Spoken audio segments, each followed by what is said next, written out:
I say, whoa, now y'all, it's your minds and them five shot and reporting on the bamboozled again news network with the latest bamboozlement. You know what I mean? Segue me, please. It's been a long week. If y'all, my eyeball like the China man, between work, side hustles, the joys of fatherhood, and spiritual irritation, really haven't been sleeping too well. My spirit been how would I word it? I guess agitated. Um, and again, I've talked about on here how like my growth and development spiritually, mentally, emotionally, it's kind of, I know we're to be set apart. It's kind of like I want to, minister, whatever the case may be. But, in the field of mental health and substance abuse that I work in, I feel like I'm so evolved, and I can meet people where they at, no diggity, no doubt. But it's like, if you want to grow, if you want to overcome your past as you say you do, the I'm noticing the personal responsibility part ain't nowhere in it. The blame shifting, the inability to solve problems on a day-to-day basis, you know, no foresight or vision that keeps you kind of gives you a tunnel vision per se. Like sometimes I get irritated like when people tell me, "Oh, I want to do this," but then put no practical effort into what you say you want to do. You know what I'm saying? It just be irritating me because I can't live in that space, me myself. If anything, the Most High, I believe, be restricting me for whatever the reason. And the why at this point is above my pay grade. And I'm cool with it. I got content with it. You know what I'm saying? Just like I talked about, on the manifestation talking point. Could Jonah have manifested anything else but going to prophesy to Nineveh? Because when he tried to manifest what he wanted, which was going the opposite direction, he got short-stopped and then ended up doing what he was supposed to do anyway. You know what I'm saying? Or doing what he didn't want to do because he was called to do that thing.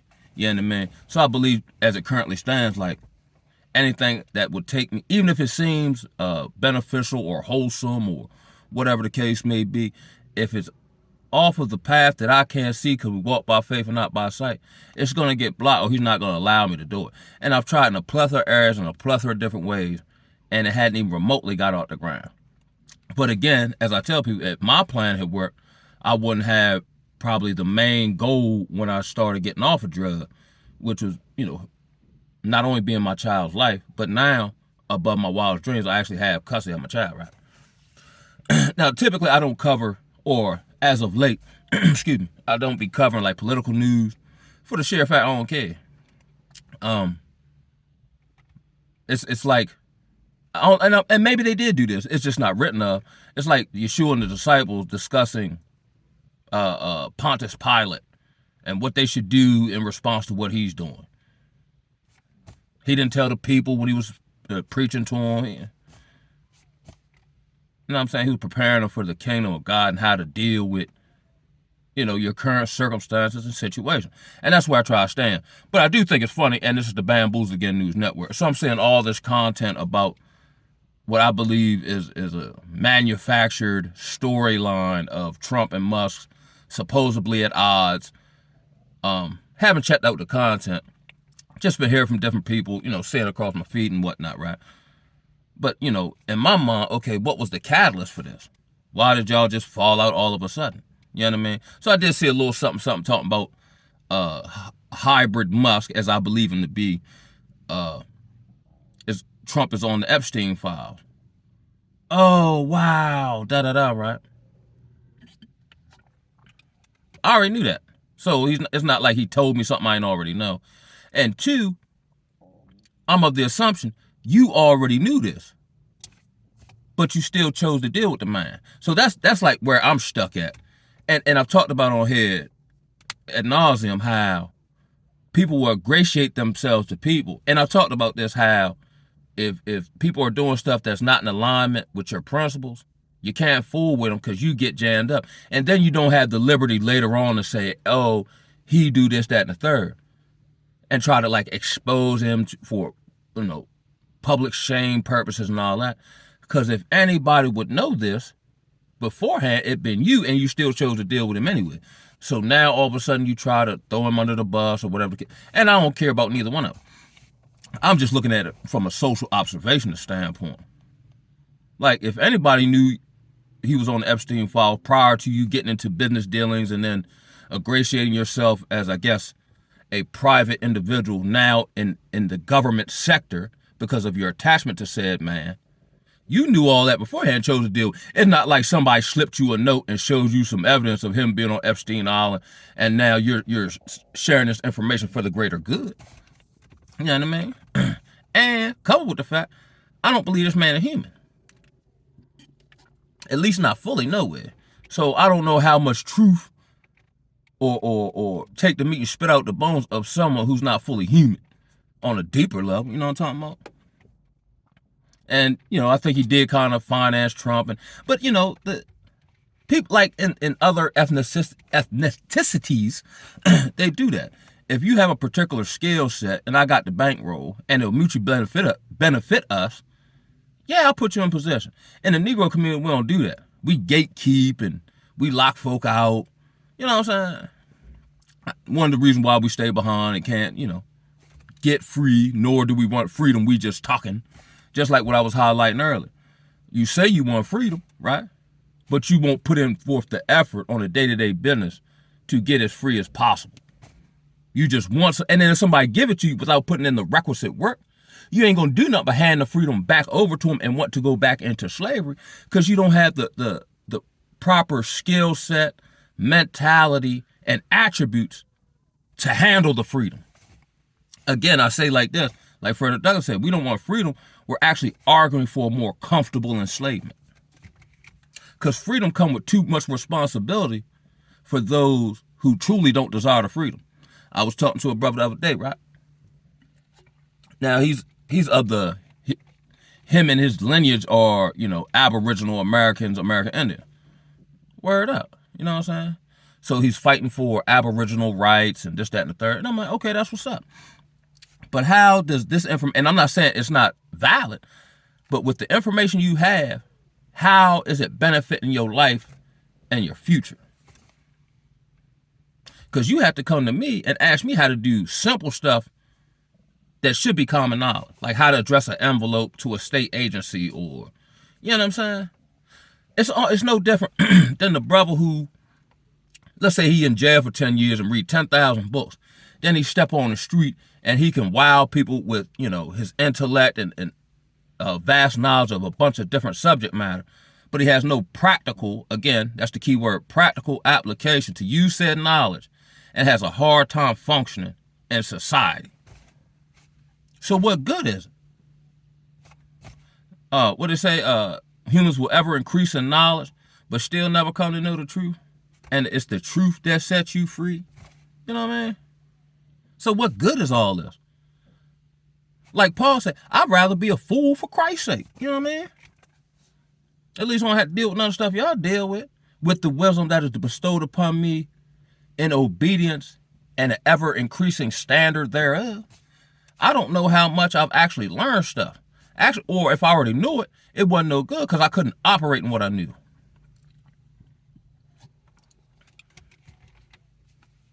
It wasn't until through discipline, spiritual, and self-chastisement that I was able to make some headway. But before I made the headway, I had to have the components. Okay, I'll use this analogy, right? Say you want $1 million, right? That's all cool, fine, and dandy. But if you haven't been practicing a certain amount of stewardship, a certain amount of financial knowledge, a certain amount of spending discipline, once you get the $1 million, that's a blessing. It'll actually turn into a curse if you can't handle it or steward it correctly. So a lot of time, and I don't know if this is in my particular situation, I don't think so, but if I give you something that you're not ready for, it'll actually destroy you. You know what I'm saying? Like if I got a 3-year-old child and they want to take the training wheels off because they want to go faster, in wisdom, I can't do that because you'll hurt yourself even though you want to do it. Because you just focused on going fast. You don't see all the pitfalls because you ain't been on earth that long. But I just think it's funny. The whole them and it's like every day. They've done a bang up job in the dumbification of the populace. There's no more independent thought, nor is that encouraged. You actually get shunned or blackballed. Me personally, I don't care. I actually enjoy it. When you have an alternate opinion of the state-sanctioned narrative, you know what I mean? It's no different. Okay, let's use the immigration thing and all this deportation. Where were all the judges when the illegal immigration was going on? Where was all this hate for illegal immigration before they told you not to like it or said, because this is happening, this is why you can't get a job? I ain't never hear nobody online saying, immigrant this or illegal alien this or whoop de whoop de whoop, because they were benefiting from it. That's why. And then you were still, in general, you were still benefiting from it. It's just they put people on TV to tell you that it's negative to you. And now all of a sudden, because you looked at the idiot box, now you've changed your opinion on a whole demographic of people that more oftentimes than not ain't did nothing to you. Outside of what we were seeing, let's say in Chicago and Colorado and places like that. But from my understanding, they've been doing that. It's amazing how a box in your television, or a box in your living room rather, has the ability to change what you believe, who you like, don't like, this, that, and the third. The same people that build you up can be the same people that tear you down. Case, let's look at Diddy, right? I find this very odd, for lack of a better word, how he's basically on trial with a one-man RICO, which is contradictory in and itself, because that's organized, crime. So how does one man organize crime with multiple members, but he the only one going to court? But this is the part I find tripping. How he's basically on trial for consensual perversions involving other consenting adults. And during, the litigation of this, they're also describing as fact more egregious crimes that he's not on trial for. Like blowing up an individual's car, breaking into people's homes. Like, he's not on trial for allegedly his involvement with Tupac. He's not on trial for any financial crimes. He's not on trial for trafficking of drugs or humans. They're just highlighting how freaky the man is. And then the key witness was a willing participant in such. But they're outside of prosecution.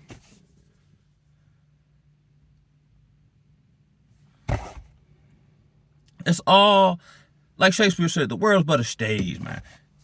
I don't care. It just be funny to me just because, they present it to us in this reality.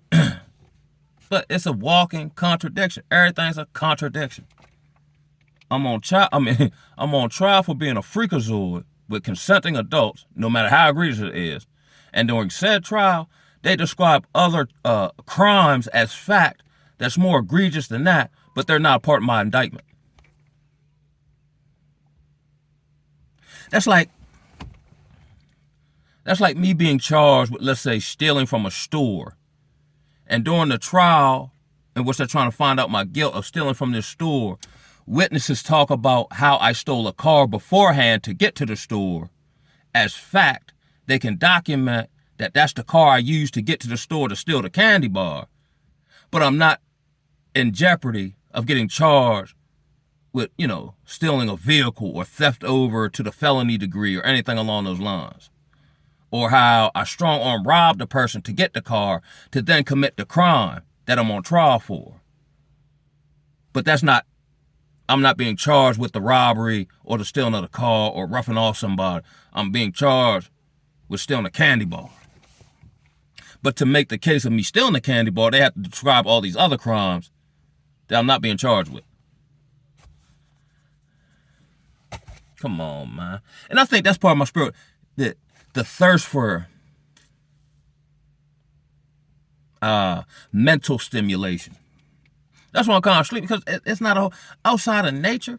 I don't find a lot of stuff mentally or spiritually stimulating. That's why I be quickly gone. Segue me, please. What's today? Friday. Wednesday, my man's blue Hondo hit me on the blue after I got off work. Now, typically when I get off work, that's my nap time, right? Because I'm on a different schedule than everybody else. So he hit me and told me he was in town. I said, say word. So I pop up, put my clothes, I go holler at him. We just, me, him, and his brother, we just rapping, who's from this town. We're just rapping the tape for like 2 hours. And in the back of my mind, I wasn't thinking like, yo, I can't wait to go back in the house, go to sleep. After I left him, I had energy, and then I dropped off an order or something. Then I went to the gym in the next town over. You know what I'm saying? Because it was stimulating. There was good substance and conversation and information being shared and reminiscing on, you know what I mean? Laughter and things of that nature. You know what I mean? Forgot all about taking a nap. That's a fundamental part of my day-to-day. You know what I mean?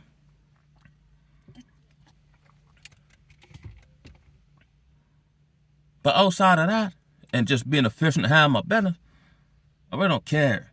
And then segue me, please. So, you know, with the narcissism talking point and all that. So I kind of like got to deal with one. And I talked about here about the child support thing, right? So I was talking about how, you know, for the years I ain't able to break down and whoop, right? For GP, you feel me? Then I had to change. I still praying on it, but I had to change the heart. Man, I ain't doing that, man. No, man. Here's my thing, right? And this, I think this is part of, as I'm talking to y'all, this is part of the irritation, right? Because they've created problems, right, that were going on, right? So now they're asking for my assistance in solving the problem they helped create. But they won't do anything. Again, they won't put forth any effort to the problem they created. So I had an epiphany. I said, you know what? Then I'm trying to put all these parties. Man, I'm not. Y'all broke it. Y'all fix it. And I'll tell if it's fixed based on how I see y'all treat each other. But y'all on your own, yeah. Because now I'm irritated. Nobody accepting their responsibility. You know what I'm saying? No, man. We ain't doing that. You figure it out. And you ain't got to tell what happened. I'll just see what happened based on how I see y'all behave. You know what I mean? That's my thing. All this talk. And I've noticed that ever increasingly. Everybody talk a great game, but you don't see them do none of the stuff they talking about. Then when you ask them why you haven't seen other stuff they talking about ad nauseum, then they start talking about something else. Nah, I ain't talking about that. You said this, right? So if this is the case, why isn't this happening? Then what's that, the gaslighting, or they want to change? Nah, and then they want to just keep just rambling on at the mouth. Man, I don't want to hear none of that, man. So if you do that, I'm just prone to not listen to you at all. I don't care what you're talking about. Because I've never seen what you say and what you do match. And I noticed upon my personal journey, the more I started doing, the less I talked. Because I ain't got time to talk because I'm too busy doing. And then in certain aspects, right, I've put in enough work that the work has talked for me or gone before me. You know what I'm saying? So if you bring my name up based on what I've done, not what I've said, you know what I'm hitting for. I ain't got to say nothing. When the last time you seen the mob boss just run off at the mouth? Normally he's a man of few words. He ain't got to say a whole lot. Because his name, his character, and his reputation speak for him, and it goes before him. If you bring his name up in a room he's not physically in. I want to be like that, yeah. If you bring my name up, you know what I'm hitting for. You know what I believe. It ain't no secret. You might not like me, but you know I ain't gonna bamboozle you. You know what I mean? And in these instances where, let's say, and I know this too as well, in these instances, let's say where someone is slandering your name, they'll refuse to be in the same presence as you. Now, I got a homeboy, me and him joking and whatnot, right? So I'm like, yo, when you want to meet up and get ready and get this over with, right? And he'll talk a yin yang, whoop, whoop, whoop. But he won't see me in real life. You know what I mean? And then gaslight and say I'm ducking him when I'm driving an hour and a half to find out where you at. But you won't come down here and say where and look for me, because I'll drop what I'm doing and go to where you at. And we ain't talking about like nothing crazy. It's just joking. But at the same time, it is a lot of truth in the joke. And I've come to this epiphany It's not even physicality or violence or anything like that. It's spiritual. It's mental. You can't bamboozle me if I don't care about what you're talking about. Or it's nowhere on my value system. Oh, I get money. That's what's up, cuz. Okay. Technically, the money ain't real. You know what I'm saying? I'll be more inclined if someone tell me how they got free, how they overcome vices, how they got through hardship. And let if you're now, I can give you the playbook like Larry Bird, and you still can't do nothing with it. If somebody come to me like that, that's probably the only way you could probably potentially bamboozle me and get me off the path here. But then even in doing that, I would have to see it, or I would have to see it in your behavior. So you say, let's say I got free of 9-to-5 culture, whatever, then I should be able to see that in how you move, your behavior, your lifestyle, etc. Right? Your knowledge, your wisdom, so on and so forth. You know what I mean? It's so contradicting. I've talked about this on here, where you'll have financial gurus, right? But then you'll see them in the food stamp office. Completely contradictory to what you say and preach. You know what I'm saying? Or now, this is probably a better one. You know, I'm the YouTube dating coach, right? I tell you how to get harlots essentially for all intents and purposes. But I never make a video with a harlot in the camera. Or I never go live from some locale where, you know, they clicking in on me, you know, or I got them congregated like TDJ. I'm just telling you some stuff to do that I can't do. But I'm just telling you. You know what I'm saying? But I can't take the test and pass. It's crazy. Even, I'll leave on this note, because I work in the mental health substance abuse field. The vast majority of people that I know in this field who have titles and hold positions and own facilities and all this here, don't live none of the stuff they tell the people they make money off of. They're no different than a drug addict. They just don't use drugs. Their drug is money or social status or titles. You know what I'm saying? It's all a drug. It's all a dopamine hit. You know what I'm saying? This person used heroin. You use your bank account by bamboozling the person on heroin for insurance purposes. But here, just like a drug dealer, I never want to see you truly get free. How many, well, y'all might not, depending on who you are, you might not be privy to that. The only people I've seen get free they muscled up in the paint on their own. They didn't put their faith in the institution, or they put their faith in a higher power and the skill set he gave, and they went through the journey. And anything that puts the mission in jeopardy, they cut it off. Family, significant other, kid, it don't make no difference. Ain't nothing I won't put on a chopping block if I got a question, if it's hindering my growth, progress, journey, mission. Nothing. Shoot, I'll chop parts of me off. You know what I'm talking about? Because that's what I'm, and especially now, we as men, even women, now purposes might be different, but, you know, the Most High Yah, right? And whatever his purpose for your, observe the law, statutes, and commandments, as I know him to be.